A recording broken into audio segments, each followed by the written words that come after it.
think that's the first genuine cough I've ever done at the start of the podcast. Welcome to chapter 105 of Memoirs of a White Boy.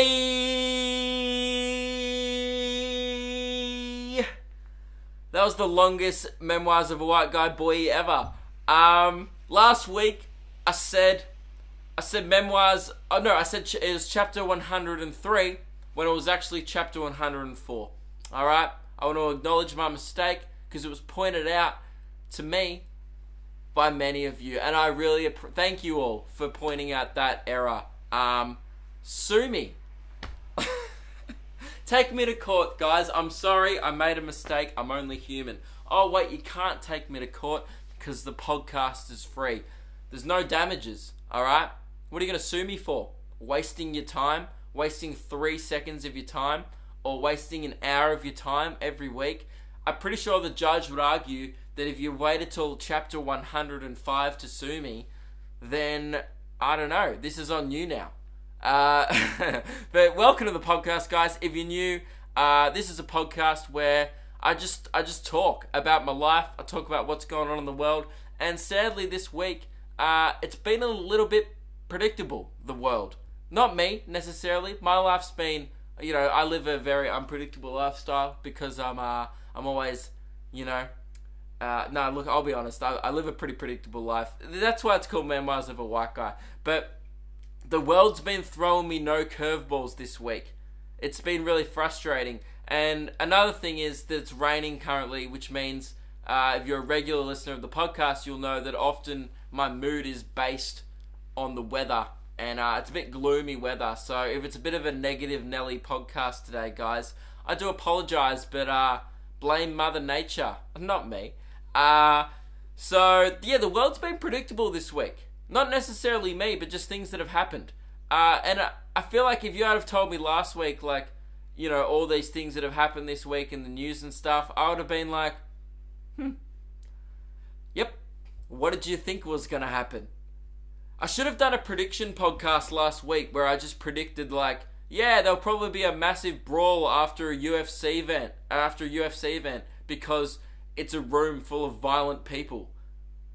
And people were shocked that that happened. Well, let's talk about that first, alright? If you didn't hear what happened in the UFC this week, all hell broke loose after the Conor McGregor and Khabib fight. What's his last name? Khabib Nurmagomedov? Hang on. Khabib. I'm sorry, guys. Look, I'm just not that into UFC. I don't really know how I'm talking about it. I'm into the drama. I'm not into the actual fighters. Khabib I don't know how to pronounce it.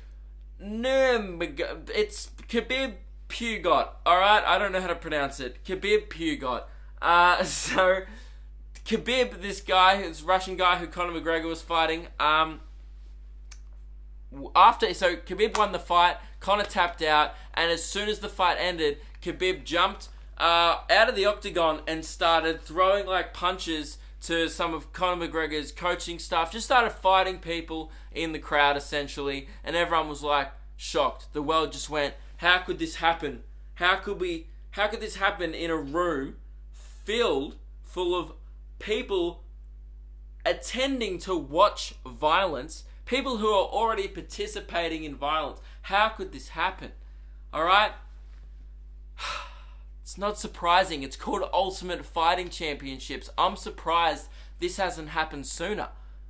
How has this been the first time that people have started full punching on, like all out brawl in the crowd at a UFC event? This is people who devote their lives to punching and kicking the shit out of each other, and all over social media it's just complete shock and horror that this has happened. Oh no, I can't believe that this is what the sport has become. I can't believe that it's taken this long for sport to become that. And I would say I'm a very casual UFC fan. I'm a fan of just a fan of, you know what I am? I'm a fan of on a completely human level.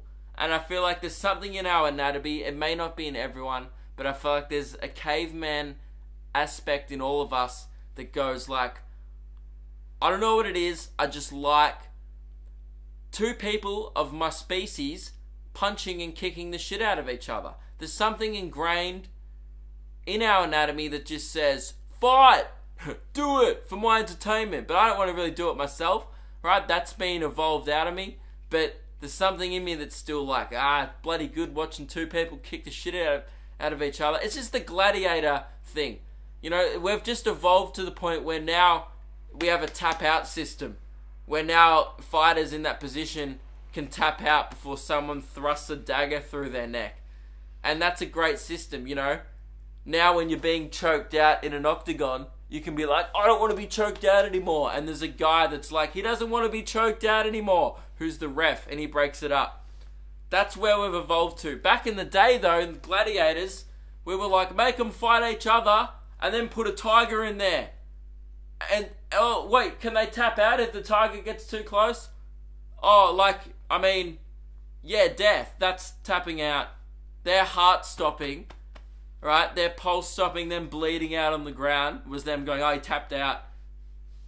Well, he didn't tap out because his hand's over there, right? He couldn't tap out because you cut off his arm 3 minutes into the fight.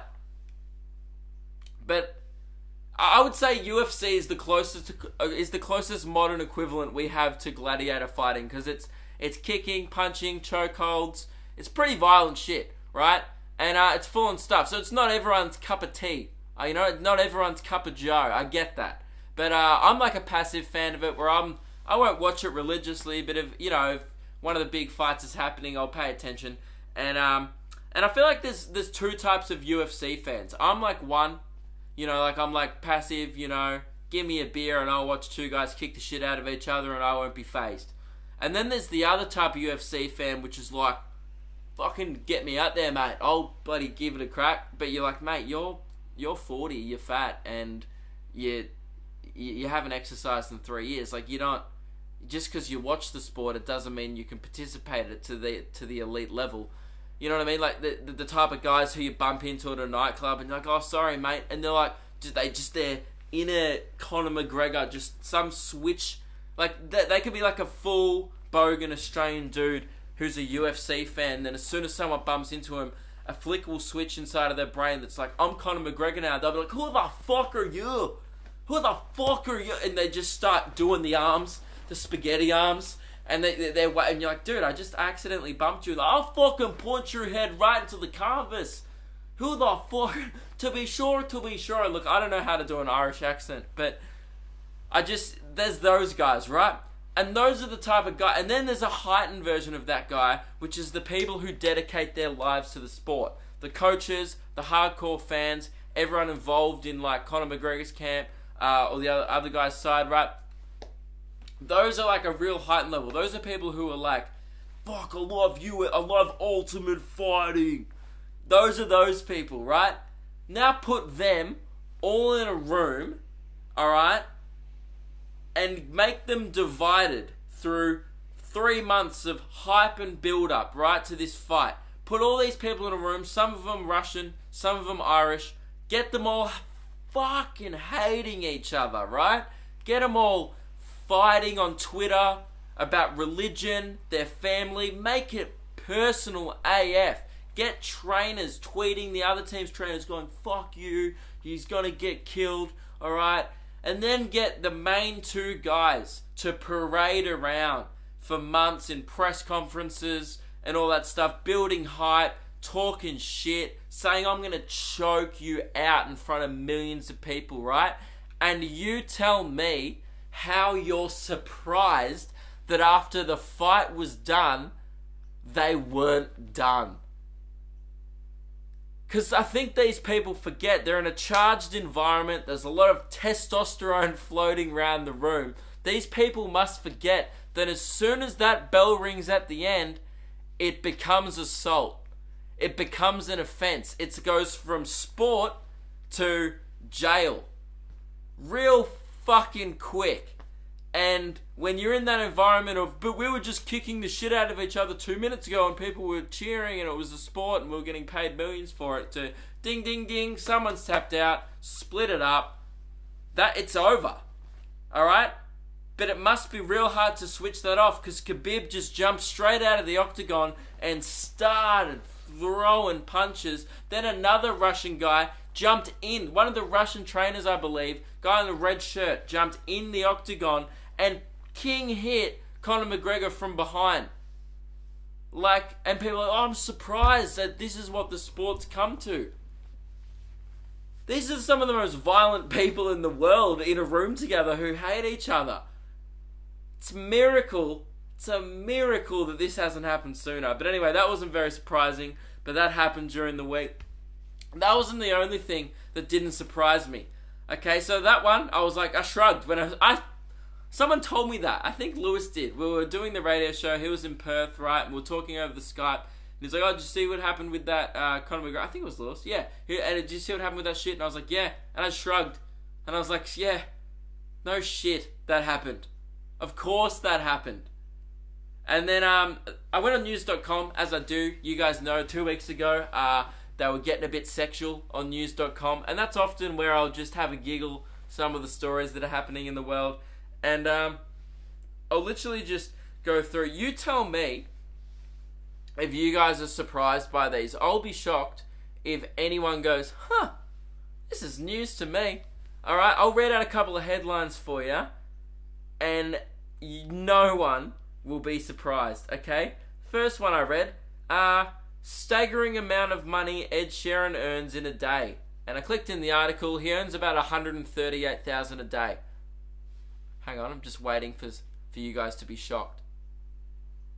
None of you are. Why? Because who would have thought that it was profitable selling out stadiums and arenas every single night? Gosh, news.com. It's not even news.com. They just report things that have been released. Just the universe needs to throw me a curveball. If the universe had been like, oh, Ed Sheeran in debt, I would have been like, what? How? No way. He's been selling out arenas and stadiums. I thought that would be quite profitable. Someone's like, nah, man. He has like a crazy addiction to... It wouldn't even be heroin. Like, there's nothing that expensive. You could probably have any addiction that you want if you're Ed Sheeran. You could, like, literally afford, like, any addiction. You could be, like, probably... The only thing he couldn't afford an addiction to is, like, maybe snorting gold nuggets or, like, maybe he couldn't afford an addiction to launching space missions out of NASA, because I'm pretty sure that will cost more than he earns in a day. But he could pretty much afford anything else, which is crazy. But again, wasn't surprising. Here's another one that wasn't surprising at all. This one was my favorite. It was Kourtney Kardashian slams Kanye West clothing, saying they suck. I don't know if you guys have ever seen Yeezy's clothing designs, but if you have full 20/20 vision, not even that, you could be partially blind and be like, oh yeah, that sucks. I'm looking it up now. Okay, Kanye. I've got it up now. Kanye West clothes. I need to describe to you guys. Google it if you want. It's just, if you've never seen what Kanye West clothing label is, imagine like modern peasants. I know that sounds really mean, but it's like if you watch one of those post-apocalyptic teen films where everyone in the society has just got dribs and drabs of whatever clothing they can find, and they've fastened like clothing out of bed sheets and shit. That's honestly what it looks like, and yet he's paying like... You can pay $3,000 for like a bit of cloth that covers your tits because Kanye West made it. It doesn't take Kourtney Kardashian to come out and say, these clothes suck, for those clothes to suck. So that wasn't surprising. Again, universe, give me something fresh. Give me a little thing that might shock me. I don't know, what's something that could shock me? Oh, Kanye West creates good clothes. What? Don't believe ya. No way. That would be, boom, that would rock my world. But nah, the universe has just been thrown out predictable shit this week. And to be honest, I'm over it. There's so many more. There's just stuff like, I don't know, there was one that was like, Macca's is an appalling ripoff. Oh, really? One of the biggest corporations in the world, known for being evil, are ripping people off. Well, golly gosh. The point is that, universe, next week, give me something exciting, alright? Make me think a little. Throw me one, I don't know, guys. I'm just sick of hearing shit and going, yeah, I know. What a boring week. And I think this does reflect a bit on the weather. Okay. Next topic. Guys, last week on the podcast, you may remember, I read an email from what we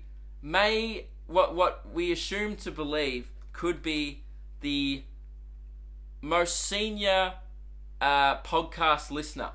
There was a guy named Martin who contacted the podcast, and he was very enthusiastic. He came to my Brisbane show this year, and I think we worked out he was born in 1944, which means, I'm going to have to do maths again, 56 plus 18, I think that makes him 78 years old, right? So, I reached out to him this week. I felt like I wasn't done with Martin. I felt like perhaps I felt like Martin could offer this podcast something which I cannot, which is years of experience and wisdom. And I don't want to deprive you guys of that. So I tried to reach out to Martin this week, and I had a proposal for him to see if he wanted to become the official elder of the Memoirs of a White Guy podcast. And so I sent him an email. I said, thanks, Martin, because he replied to mine saying, thanks for the for the mention. I listened to the podcast, really enjoyed it. And I said, thanks, Martin. I really appreciate the support. So already I'm like, cool. Powerful start to the email, Luke. You're killing it. I said, it has come to my attention, and I hope you don't mind me saying, that I believe you are the most senior listener of the podcast, which is truly incredible. And it would be an honor if you're willing to accept the title to grant you the status of official elder of the podcast.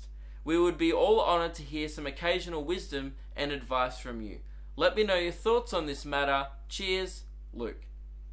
Now, 2 minutes later, I got an email bounce back.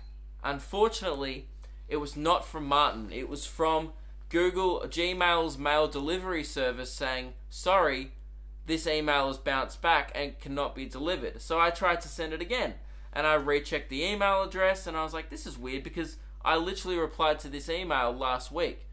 And now all of a sudden his email doesn't work. So guys, we're in a situation here which is we have an opportunity to get wisdom out of one of the oldest cheeky muffers, probably the oldest cheeky muffer known to mankind. He's the oldest listener of the podcast that we know to date, and I only have one source of contact with him, which is this email address that has now apparently been deactivated.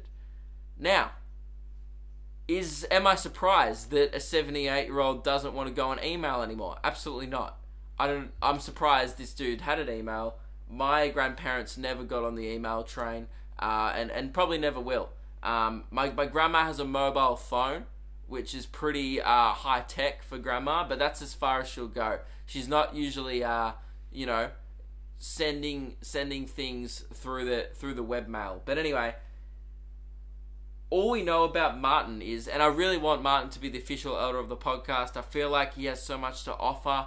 I feel like maybe we could get some, mysterious music when we read out. I just feel like, oh my god, like this podcast not having an elder for like the past 2 years has been what's off about this podcast. There's always been something slightly off about this podcast, and some people might go, oh, is it the subtle references to being white and gloating about your privilege? No.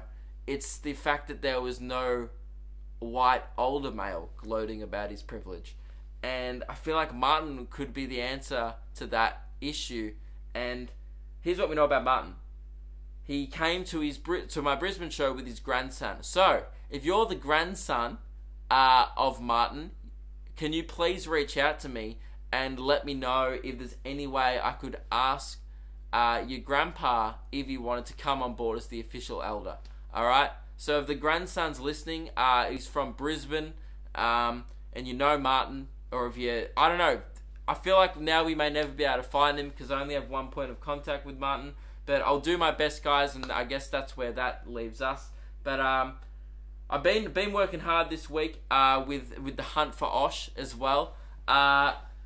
Here's what I'm thinking with Osh. Obviously, by the way, before we get into Osh, we need to talk about The Bachelor. Who am I? I'm such an idiot. This week, that was the only unpredictable thing that happened all week. Who am I saying this week has been predictable? We just saw the end of the best Bachelor finale of all time. And that was the most... I didn't see that coming, really. I mean... Okay, let's go. Let's backtrack to the very start of the podcast. Because I just started the podcast with 15 minutes of, the universe has thrown me no curveballs. I'm sorry. The Bachelor finale happened and I completely forgot until now. Let's start again. Welcome to chapter 105 of Memoirs of a White Boy. Alright guys, let's get into it. This week has been the most unpredictable week on planet Earth. Why, you may ask, ladies and gentlemen? Because the Bachelor finale happened this week. Last week, I was talking about being in a Bachelor drought. I was disenthused. I don't know. I don't think that's a word. I was... what's the word?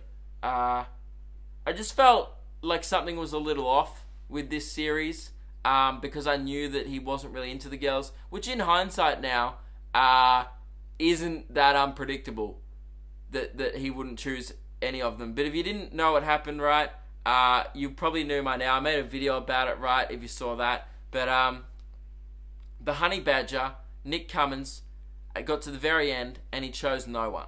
And I've since found out since the video that it has happened once in the American season, and then they gave him a season 2.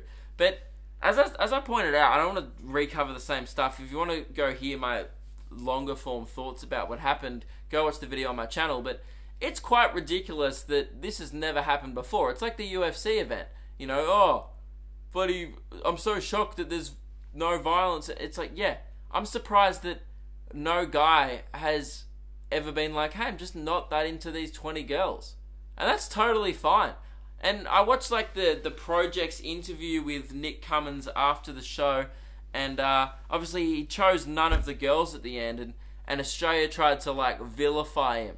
All these people were going out to him like, oh, what a dog, he wasted these girls' time, how could he do that? Those girls knew what they were getting into. It's a reality TV show. They have to have a finale. He has to... Like, it's part of the whole thing. Like, it's part of what they agree to, which is like, you'll be probably knocked out. He's got to go on single dates with you. Everyone knows he has to pretend to love them for the purposes of TV. And at the very end, he might have felt really strongly about the girls and just been like, look, at the end of the day, I don't want to waste any more of your time and date you for 3 months and then dump you. And I think that's fine.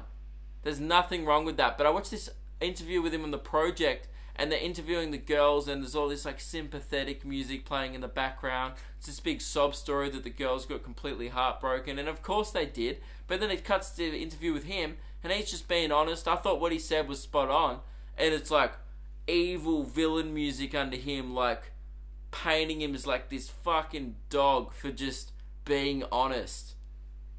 That's bullshit. It's so bullshit. I'm not saying what he did was right. I'm saying maybe he shouldn't have been on the show for starters if he wasn't ready for a relationship yet. Or maybe he just wasn't into the girls. That's fine. If someone gives you 20 girls to be with, alright, there's a likelihood that you don't want to spend the rest of your life with one of them. Cool. It was still, and people... That was one thing that bothered me. All the fans of the show were like, oh, I feel like I've wasted my time now. Are you kidding? That was one of the best endings of all time in Bachelor history.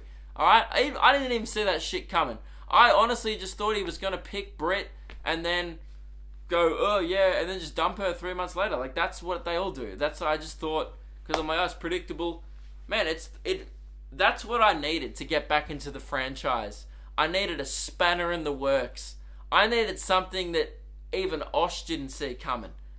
And that's what that was. That was the spanner in the works for me. It was unreal shit. So good on you, Honey Badger, for being honest with yourself. Maybe you shouldn't have gone on the show for starters, but hey, good on him. Alright? It sucks for all parties involved. I'm sure he wasn't fucking thrilled about it. All these people are like, oh, he's such a dog, he's just used all these girls. Oh, you really think he's thrilled about that? I mean, yeah, he kissed a lot of hot girls, but he's a famous rugby player. He's probably got a queue back at home. Alright? I'm sure he doesn't have to go on a reality TV show to do that. But anyway, that was pretty insane. What was I going to talk about before this? I swear I was talking about something. Oh yeah, the Osh cut thing. So I've been thinking about ways to get Osh on. Now obviously, it's halfway through Osh hunting season. The Bachelorette starts this week, which means the season's coming to a close. As soon as the Bachelorette finishes, the quest for Osh returns next year. Why? Because we want it's like a mandarin. We want an in-season Osh. Alright, you don't want a Osh in the off-season. He probably wants to go on vacay, wants to take a holiday. He's probably filming the next season of The Bachelor in the off-season. You know what I mean? We want an in-season Osh. So, there's about 8 weeks to go to get Osh on. So, I've started really narrowing down some strategies. Now, I feel like a few people will probably agree with me on this, and I've got a few emails. We've come on a little too strong, perhaps. There's been a lot of social media activity contacting Osh. Maybe that wasn't the best approach. So I've got some other ways, and you guys have been suggesting ways. These are the ways that we've already gone over on the podcast. It's just a refresher. The most popular one was threaten an Osh with a Kosh, which was threaten Osher that will get David Kosh on the podcast from Sunrise, and him and the cash cow become the new heroes of the podcast. Now, those two words together in a sentence, threaten Osh, don't gel with me. It's just certain two words in life that shouldn't go together, like genocide and yay, or like Khabib and good sportsmanship. Oh, that's 3 words, but you know what I mean. There's certain things that don't go well together, like the honey badger and commitment. They just don't gel. And threaten and Osh, I don't like the sound of that, because I got nothing but respect for Osh, okay? And there's threatening Osh with a Kosh. I feel like that would be a power move for sure, but maybe tease Osh with a Kosh, or like, I just don't like threatening Osh, so maybe we'll skip that one. This one came in from a guy named Jaden. Thank you, Jaden. You should save Osh's life. That way, he will owe you one favor. That's pretty good. But how do we save a life? Alright? How do we should ask the Frey how to save a life. That's such a dumb joke. Hang on. Let's ask the Frey, how do we save an Ot? These guys know. Maybe, what do they do? You could. What do we do? Like, the problem with this is it almost comes off as threatening, because it's like, unless we organically save Osh's life, how are we gonna like? How like, that means we have to put Osh in a life-threatening situation, which is again threaten and Osh in the same sentence. I don't want that. How are we gonna organically save Osh's life? Like, unless we put him in a life-threatening situation, then we whisk him out of there and go, oh, bit of saved your life, and then and then the Frey just come in somewhere alone in the bed, and we just save his life. And I don't know how to save Osh's life. And then we just like do a parody of that. I mean, it's good content, but again, it involves threatening Osh. So, thanks, Jaden. Maybe we should say, yeah, I do agree. Maybe there's another way to get Osh owing us a favor. Maybe we don't necessarily have to save his life. Perhaps we could do Osh a favor. What's a favour we could do Osher Günsberg? I mean, what? What doesn't he have? What do you give the man that has it all? The man that has the perfect cut, the charisma, the reality TV show hosting skills. What do you give that guy? A pat on the back? Man, that'd be his life every goddamn day. He would hear, "On the house, Osh, don't worry about it," so many times. Because he deserves it. What do you give the man that has it all? I guess that's something I'll have to work through during the week. I asked your guys' help in the Facebook group, and I'll just get onto that now. A few suggestions, and I'll be honest, a lot of threats being thrown out there, which I don't like, guys. But I said, hey guys, anyway, you might have seen my post in the Memoirs of a White Guy Facebook group. If you're not part of the Facebook group, go join that shit. It's a lot of fun. You can vote on stuff, get involved with the podcast. So the top comment was of ways to get Osh on was I should apply for the next season of The Bachelorette and get on the show just to record the podcast with Osh in his natural habitat.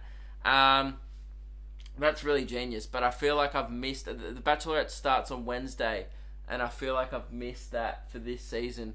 Maybe I could do that in the off-season. Then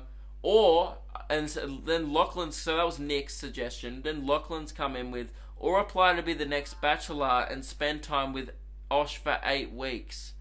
Wow. I don't think I have what it takes for the next Bachelor, and I'm also taken, so no. But I feel like that would be a good situation, because then I could spring the podcast on him with like 7 weeks in, me and Osh have already bonded, then go, hey, do you want to come on and do my podcast? And he's like, man, you did... I feel like he'd be like, you just did this to get me on the podcast. I feel like that's kind of psychopathic behaviour. A few other ones I enjoyed. Mia suggested, if all else fails, I guess we could tell him we're in a suicide pact. Seems extreme. Seems a little bit extreme. Maybe not, Mia. This one's from Gabe. Steal producer James's phone and call Osh and set up over the phone so he can't deny it. That is true. I know probably maybe 10 people that have Osh's number, and including one of my closest friends, James, who produces our radio show, has his number in his phone. The problem with that is, I would go say, it's weird to say, but with celebrities or known people in the media is a better way to put it, people give out their number in confidence. You know what I mean? I've got some people who are in the media and stuff, I have their phone number, but I wouldn't ever give it to someone, because then I feel like it's a breach of that person gave you their number in confidence, and unless Osher gives me his number, then I feel like that's not the best way of going about it either. Again, when we want Osh on the podcast, we want a relaxed Osh. You know what I mean? We want an Osh that his presence is, he feels welcomed. You know, you don't want an Osh that feels invaded. There's nothing I would want more than an invaded Osh. People want a natural Osh. Another suggestion was start an elite barbershop that offers the finest fades in the land. Eventually, curiosity will overcome Osher and he will wander in. As you're giving him that fine fade, set up the recording equipment and record the podcast. So, yeah, maybe. That actually seems foolproof, to be honest. And then we have another suggestion in the comment section from Patrick that says we should crowdfund our Osh barbershop. And then some people saying Lewis could help, because Lewis is known to crowdfund things. Then someone said Osh cuts don't scare me, which was a good reference to Lewis's comedy special. Death rents don't scare me. We all had a laugh. Another one, this one was very violent, from Hamish. We kidnap him and we say we won't let him go until he takes part of this white privilege podcast.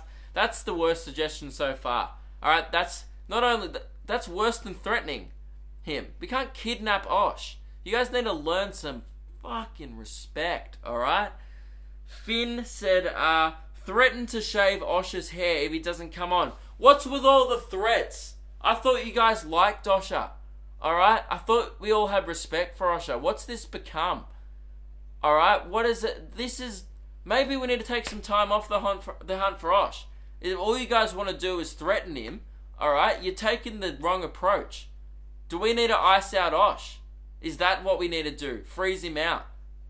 Alright, and then he'll maybe want to come on. Because currently, there's been a lot of suggestions thrown in the hat, and I'll be honest, 50% of them, I will have none of it. Kidnap Osh. Shave his hair.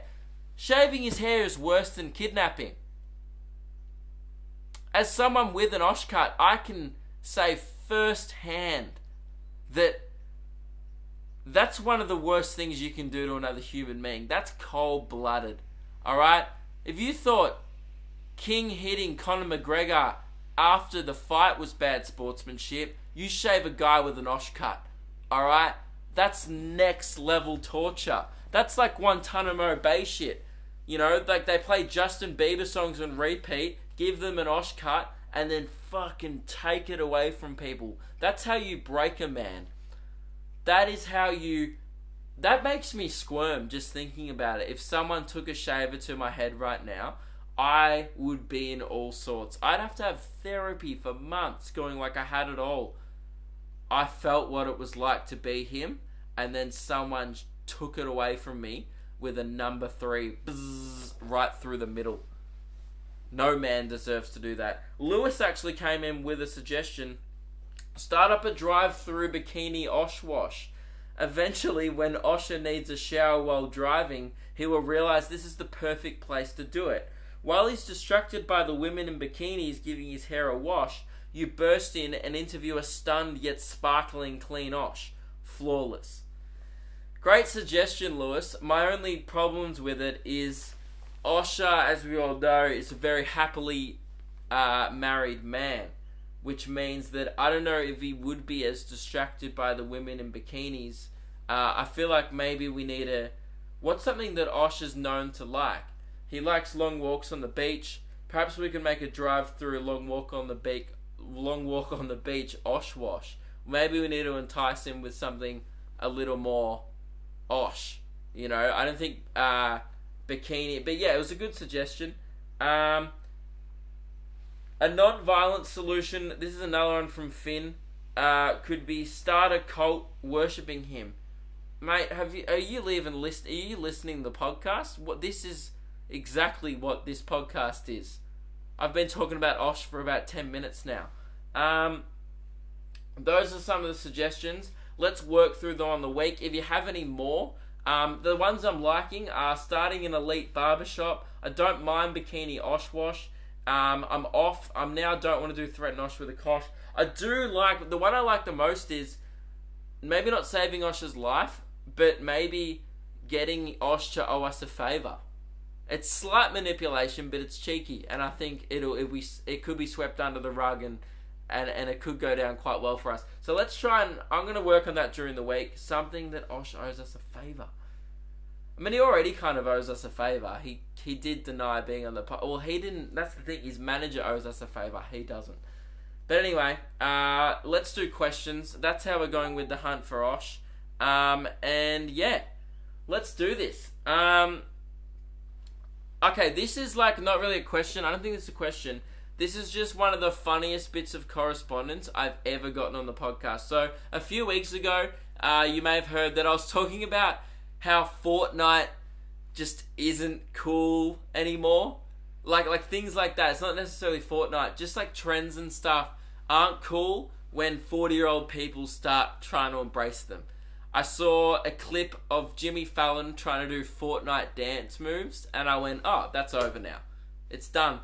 As soon as your dad starts going, hey, mate, bloody, what's going on Fortnite? That trend's over, right? As soon as like the project starts going, fidget spinners, what's that about? It's done. Move on to the next one. That's when you know it's done. And this email is regarding that. Hi Luke, please keep me anonymous. I'll call you Jeff. So Jeff said, at our school recently, our teachers thought it would be a great idea to let the Year 7s run a school-wide Fortnite dance competition. already, this is the best correspondence ever, because I love it that the teachers were like, what will get the kids wanting to come to school? What about we run a school-wide Fortnite dance competitions? Now, I'm not that into Fortnite, but what I understand is their Fortnite dances are like the celebratory dances that the characters do. I've never actually played the game, so sue me for being ignorant and towards... Oh, it's just whatever. I'm sorry for my lack of Fortnite knowledge, but this is so good. So once this was announced at assembly, the entire school groaned. And the teachers, of course they did. Because everyone knows, as soon as someone over 40 is going, hey kids, want to do a Fortnite dance challenge while wearing sideways caps and spinning fidget spinners? Or we could do a Harlem Shake. Hey kids, want to do a mannequin challenge? You're just like, shut up. This is not, you're ruining it. Alright? That's how everything gets ruined, is by middle-aged people. So the entire school groaned, and the teachers proceeded to tell us that, so the teachers then tried to, this is what I'm reading, the teachers then they backpedaled and went, oh fuck, no one wants to do a Fortnite dance challenge, let's backpedal here and give them an incentive. So then the teachers go, for even entering, you get a free Zupa Duper, and for winning, you get a $20 iTunes card. Man, switch those prizes around. Alright, I'd rather a Zupa Duper than a $20 iTunes card any day of the week. Because anything on iTunes, you can just download that shit for free. Have you heard of Netflix? Have you heard of Spotify? Right? Who's like, oh fuck yeah, iTunes gift card.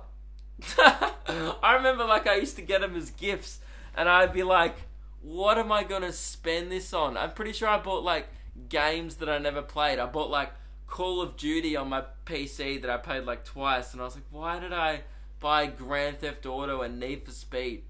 Because there's nothing on iTunes that you can't download for free. Anyway, so I hate as well that the teachers thought Zupa Dupers weren't as good as give me Zupa Duper any day, for sure. I'd enter that challenge just for the Zupa Duper. On the day of the Fortnite dance competition, 3 people entered out of the entire school, and one of the losing contestants threw a plastic chair at the teacher that suggested this competition in the first place. Another unrelated Fortnite incident is when I'm on the bus to school in the mornings, this year 7 kid plays Fortnite on his phone. When he loses, he screams as loud as he can, throws his phone down on the aisle of the bus, sits in the very first seat and bites people who take it. What the fuck?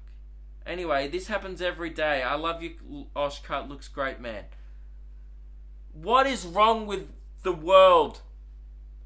What have kids become? I'm so glad I don't go to school currently.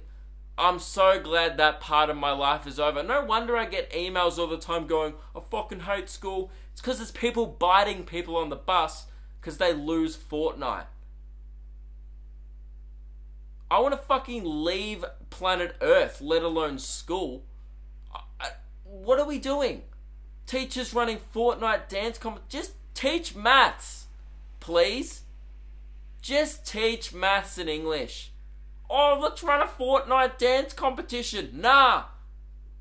Teach me about humanities, because that's better.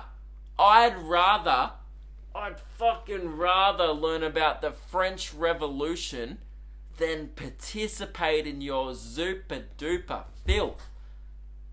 Alright, that should be an incentive. It should be like, do an essay, get a Zupa Duper. Man, I would have done every essay. I would have done extracurricular assignments if they were throwing out Zupa Dupers. But you gotta give me more than an iTunes gift card to make me parade around doing a fucking Fortnite dance competition. The point is, guys, that it's over now, alright?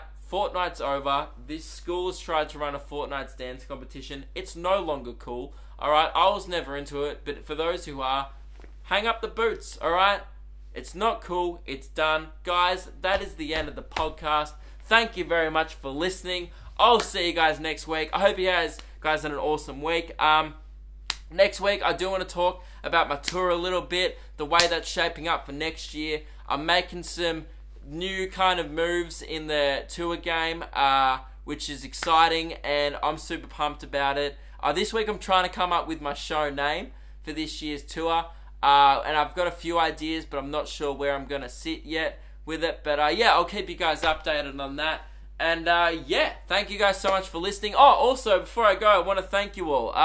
If you didn't see this week, I actually hit 50k subscribers on YouTube, which is, I guess, a pretty cool milestone. I guess it's just a number, but it shows, for me, it's more than a number. It shows that there's a lot of people now who are interested in what I'm doing, which is really cool, and I hope that new people who have come onto YouTube may be listening to this. So welcome to the fam. All right, it's great to have you on board. I'm going to be putting out heaps more stuff on YouTube soon, and yeah, let's keep building this, and let's get to 100k. So I just want to thank you all, because you guys are the kind of the core group that keeps me going with all this stuff. The podcast listeners. So if it wasn't for you guys, yeah, I probably would have quit by now. So thank you very much. I really appreciate it. I'll see you guys next week. Have a good one.